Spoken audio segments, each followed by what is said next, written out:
Yeah, this is a great thing. Like, what do I think when I think of technical? I think precise. Okay. Like, no matter what it is, right? And I don't know, we should look up the definition, ChatGPT, which is probably Yes. something we're going to talk about. But, like, if you chat the word technical, right, where does it come up with for your, but what does it mean to me? What do I think of? I think of precision. Like, there's a technical proficiency to doing it correctly, you know? Yeah. My first thought when I said technical, because earlier we said technical difficulties, which makes you think whatever's out of whack, my electronics or whatever. But when I said just technical by itself, I automatically thought of the NBA technical foul. Oh, they got you. Yeah, yeah, yeah. Like, Technical. you're out of here. Yeah. Yeah. And then why is it a technical foul? What's the difference? I mean, flagrant is I don't even know. Yeah, yeah, we could get all into and right, and so because you did it not technically right, a technical foul, your technique was wrong, right? You didn't have the precision you needed, Yeah. and so now somebody gets to shoot a free throw, right? Hmm. So yeah, that's interesting. And I think that with precision, right? And oh, by the way, as we're speaking to people maybe for the first time in 2026, Yes. you might notice I have braces and I'm whistling from time to time. It's because the mouthpiece makes me whistles a lot. So anyway, so I'll try not to by slowing down my speech, which is something good to do. But precision makes me think of alignment, makes me think of like why you're doing what you're doing, so that it's not Mm. just like you can be in the flow of something, and I think the flow is good, but if you're flowing without knowledge, you can have a lot more things you bump into instead of staying in the current, right? Yeah. Like I think of a canoe going down the river is awesome. You're going to eventually get down the river, but it's a lot better when you have a paddle, Yeah. right? Like without the paddle to move precisely through the water, you're going to run into something and then run into something. And yeah, you're going to get down the river, but it's going to be a bumpy ride. And hopefully your canoe and you survive depending on the rapids, right? Right. But with an oar, right, with a paddle, it's a much better way to go. So if you have the right tools and learn the skill to use them, because having a paddle is great, Right. knowing how to use the paddle is better, right? Yeah. Because I don't know if y'all have ever been in a canoe or in a small like raft or something and not known how to use the paddle. I've seen a lot of people have a paddle and they're no better off than not having a Yeah. paddle. Yeah. It's like anything. Pickleball, we talk a lot about. You Yeah. can have the most expensive paddle, but if you don't know how to use it, that doesn't matter. Yeah, people show up, right? They got the shoes, the Yeah. paddle, the headbands, Yeah. gloves. Sometimes I always Yeah. think it's Yeah. fun, not making fun of people with gloves, but I always think it's funny when people show up with gloves. Like I don't know that anyway, but it's like all the right tools, but none of the technical like knowledge to be able Right. to use them properly. You're still not hitting the ball where it needs to go. Right. You know what I mean? And then you can be precise. Precise. And I think precision comes with like the technical knowledge. There's there's two different ways of looking at it. Like when I want when I feel like I need to eat something, right? I'm hungry for something and I go get that thing, and then once I'm done eating it, I'm no longer hungry, Right. right? And so I think that idea or the that way of being hungry is good to get you to a point, right? And I think that some people coming to pickleball with being hungry for this game everybody likes, right?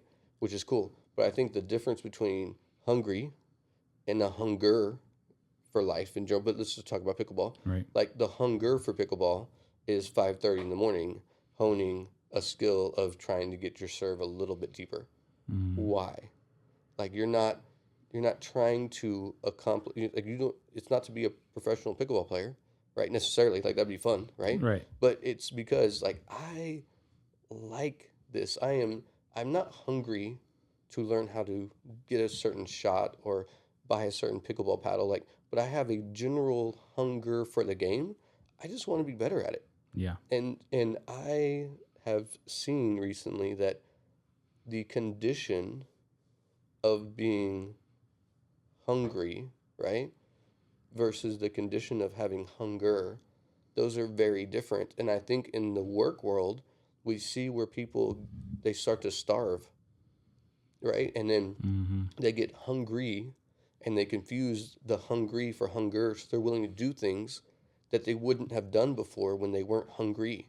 But then they get it, and we see this happen a lot where people get a little bit of money, they close a few deals, they do something, and then all of a sudden they don't make the calls. They Right. don't go to the open house. They don't do the things that they used to do because I'm kind of satisfied, and I'm going to go fill my time with things that I hunger for, because I can't satisfy my hunger, but I cannot be hungry anymore for that thing I needed to feed Mm-hmm. myself or my family or whatever it is, right? Yeah. Yeah, Yeah. and I actually looked it up, ChatGPT. I wanted to know the difference between the words, and there's actual definitions, but it says that hunger is a condition, hungry is a description.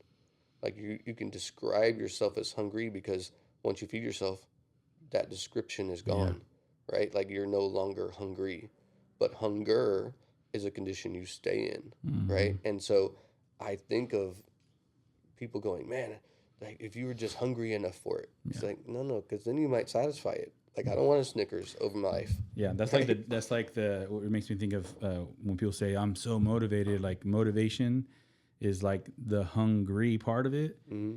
and discipline is the hunger. Yes, And so yes, motivation, and you can be motivated, and your motivation can take you, and you can maybe realize your what was the last one? Discipline. Like you yeah, can make you to where that's my discipline. There's a reason why I do what I do, and it doesn't have to be food. It can be work. It can be in your family. It can be in any part of your life. But yeah, absolutely. taken from motivation to discipline. Like And how do you do that? And I think you just have to frame it correctly. Um, when we think about a fast, and a lot of people, right, it's the new year. mm-hmm. A lot of people are talking about, let's do a fast, let's do a fast. And Alicia and I almost fell into the trap of a fast. And what I mean by that is the church is doing a fast. Mm-hmm. It's a 21-day fast. Like, hey, what are we, and it's like, and there's categories of the fast and what you can and should not do, all that kind of stuff. And it's like, we're kind of all in people, right? And it's Right. like, let's do the Daniel fast. And in fact, no honey, no coffee, no like beyond even like normal Daniel fast. Like, what does the book say? Right. And it became really quickly. But before we even started it, we were both mad at each other about the fast because we were naming rules and what we had to do and who's going to be responsible for getting the right food and will we eat enough and all these things. And I realized that there was it's like the purpose of a fast is not to be hungry, right? Like Mm-hmm. but that seems to be what the real point of it is, because if you're hungry, you'll think about God more. Right. And that's not what God wants you to have a hunger for him. Right. Like that it doesn't cease. There isn't it's not like granted, I'm not putting down 21-day fast or 5-day or whatever. I'm not putting down fast at all. But if the fast is making you become in a position of lack, or I didn't do enough, or I'm Mm. not challenging myself enough, like if there's any part of it that brings you to a point of like even disappointment or disobedience, you think, or like I don't think that's what God wants. Is like, are you hungry for him, Yeah. and is the joy of fasting bringing you a longing for God to be deeper into your life? Mm. Like, am I becoming hungry for, or do I have a hunger for God, or am I just satisfying something that a church wants me to do, Yeah. or my brain tells me I should do, or condemnation says I should do? Yeah. And as soon as we decide not to do the fast, joy Yeah. came. Like we Yeah. were, and it was like we had little breakthroughs through these little things by not fasting and instead deciding to be hungrier Yeah. for God, having a true hunger for Him over the next 21 days, Mm-hmm. praying with people over the next 21 days. But food didn't Yeah. have anything to do with it. Like, and so, and I like the idea. And that's what made me think. I told you about it this morning at pickleball, that I realized that I was wearing a calf crew shirt without needing to wear a calf crew shirt. Mm-hmm. Like, I don't have a uniform. Like, I, we are the Yeah. calf crew. Like, we are the Cavanaugh crew. I don't wake up and think about, oh, for the next 8 hours, I need to do this thing. Like, I'm not hungry to be the Cavanaugh crew. Yeah. I hunger to be better and better and better at being the Cav crew. What can we do to change this or switch that or do a little bit better? And the amazing thing is at the beginning of 2025, we all came together, and since 2023, we had been sort of pressuring ourselves 10 deals a month, 10 deals a month, and we didn't hit 10, we would feel bad, right? And we'd go, why didn't we do that? What did we not do wrong? What did we do right? All these things, right? So we're going through all those motions, and we decided, you know what? This year is going to be the year of not pressure, right? This is going to be the year of let's just enjoy this. Mm-hmm. Let's be grateful for the people around us and what we get to do, and enjoy more time with family. Like let's make that happen. And we closed more deals in 2025 than we did in 2024. Made more money, Yep.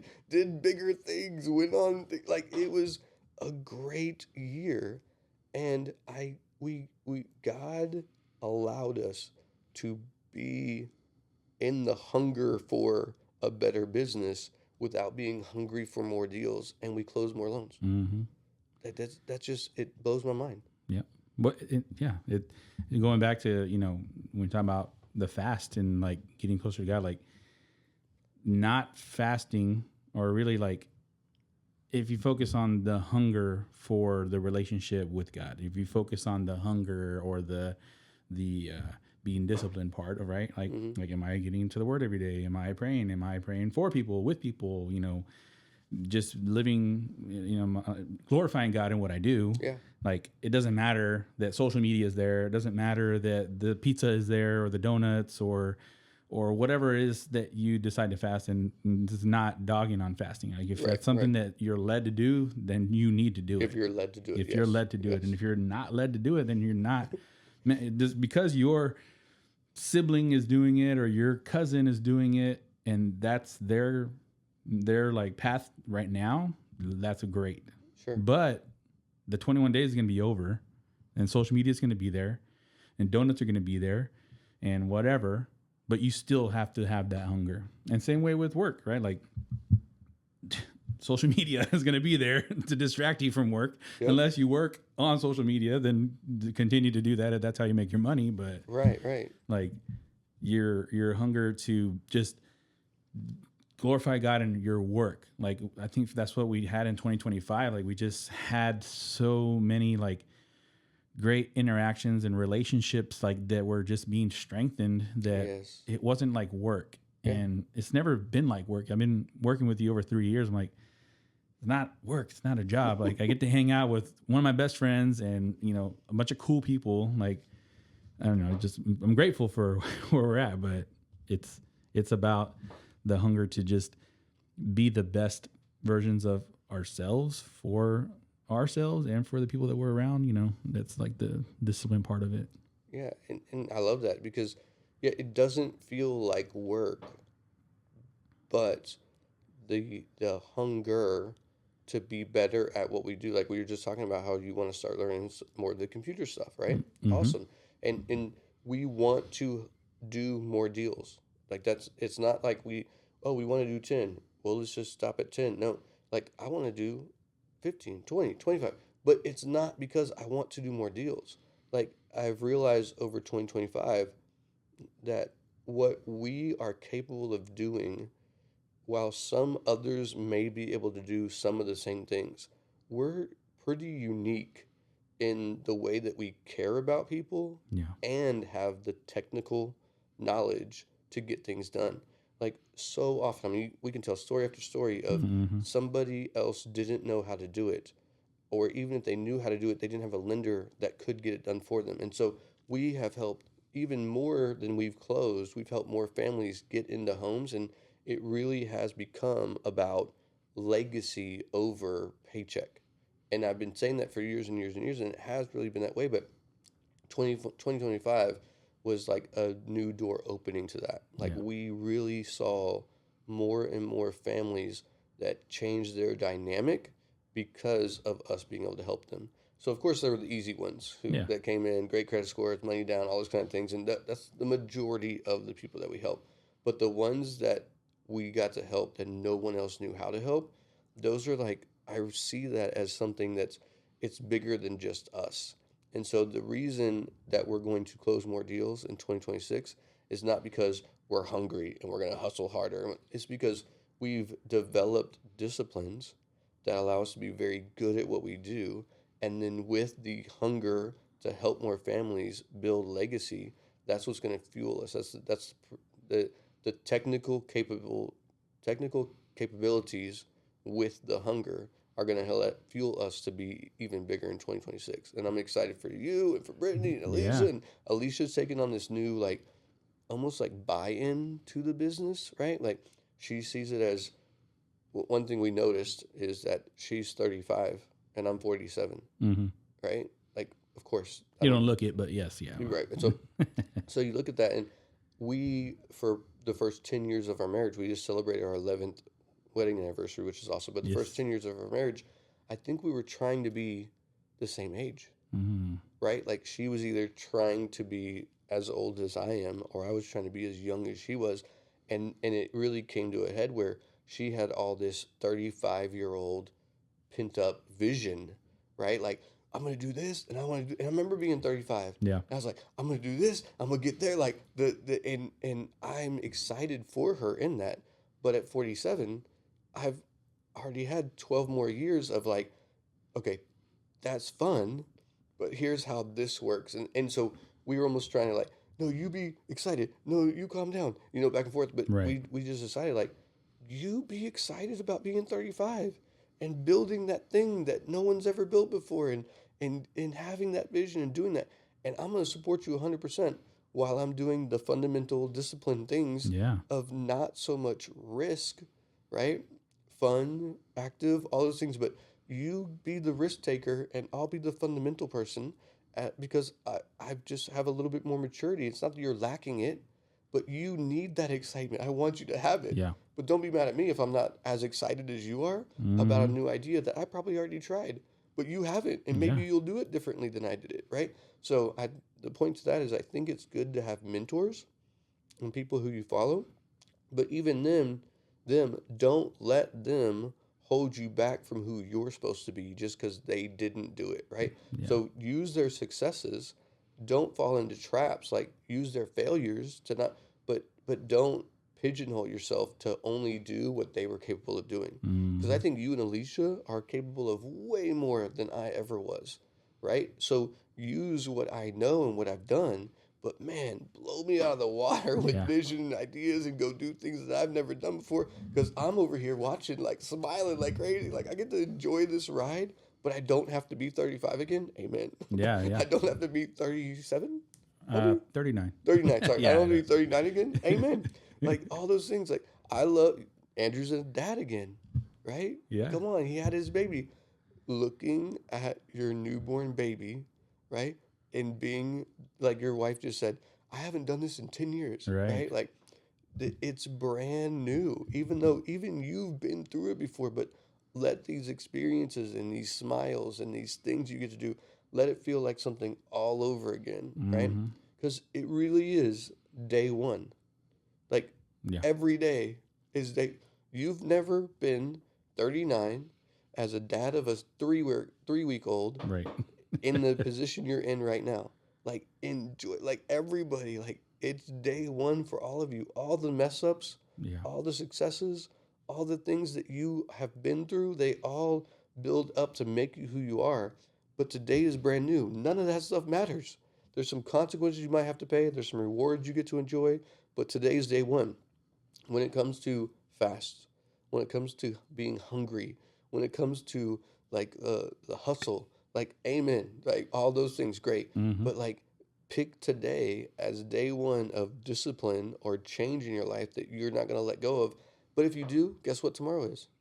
Day one all over again. Like, Amen. you get to start over every day, brand new, and the mess ups and the successes don't matter. What are you going to do today? Today, Mm-hmm. you know? Yeah. I like going back to like you talking about the difference of 12 years, right? Like at 35, your mind's working how it wants to work and differently. And I thought back even to like our kids, like, 10 and 13-year-old, where like we don't pigeonhole them to be like, you're 13 now, you need to do that. Like we, like Justine and I, we've had an agreement. Like, look, if she wants to be a kid, we're going to let her be a kid for as long as she wants to be. We're not going to say, you have to do this because you're 13. And like, you know, they got certain chores that you didn't have when you were 3. But, you know, there's like, if you want to color or you want to play with Play-Doh or Legos or whatever, I mean, there's 40-year-old men that are playing with Legos and Play-Doh. So, but like, just like, there's not we don't have that chain on her to say that, no, you can't do that. And that's what I feel that you were saying to Alicia, like, dream, vision, plan, be excited, do it. And I'm here to love you and support you. And just like as parents, right, like with our kids, like, I'm here to love and support you. And if you need advice, if you have a question, if you need correction, I'm here.